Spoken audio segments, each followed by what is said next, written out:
Just because the boy lost a water balloon fight, the girl actually told him to lick off all the sweat from her body. Jack thought it was inappropriate to do something like this in public, and even if he did lick her, her skin would just get dirty from his saliva. At the same time, Jack realized she was trying to copy the scene where Jenny had licked him before, but Mary said there was nobody around at all, and even if she got dirty, she could just wash it off with water later. Seeing Jack still hesitating, Mary challenged him. If he could let someone else lick him, why couldn't he do it for her? Jack had no choice but to say he would lick the easiest spot, the neck. But Mary flipped her hair back and said she hadn't even sweated there. Hearing that, Jack had to pick a different spot, the stomach. Then he blushed deeply and slowly leaned his head toward her. And this whole thing started that morning. Jack and Jenny had just finished their first tutoring session when Mary showed up, claiming she was just passing by. Jenny suggested they go relax at a nearby restaurant. The waiter there was her friend, who could make them extra large servings of fries. Later, Jenny sighed and said she never thought she'd still be studying with Jack in high school. It felt just like going back to their childhood days. But Mary couldn't hold back when she heard that. She teased Jenny about being so into studying. She also mentioned that when Jenny had gone to her house to study before, she'd not only made Mary act like a cat for her, but had even stayed the night at Mary's place. When Jenny heard Mary say that,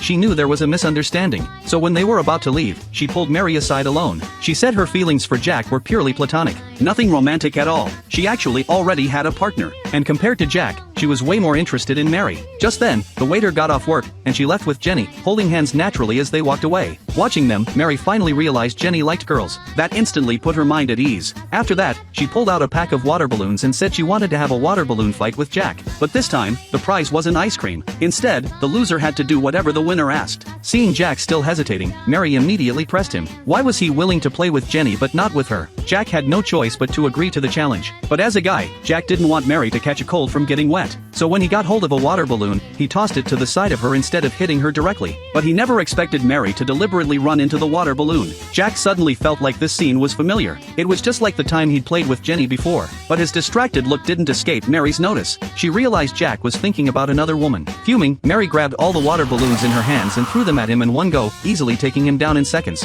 That's why Jack had to obey Mary's order and lick the sweat off her body. When he chose her stomach as the spot, Mary immediately lifted her skirt up. Jack had no choice but to slowly lean toward her,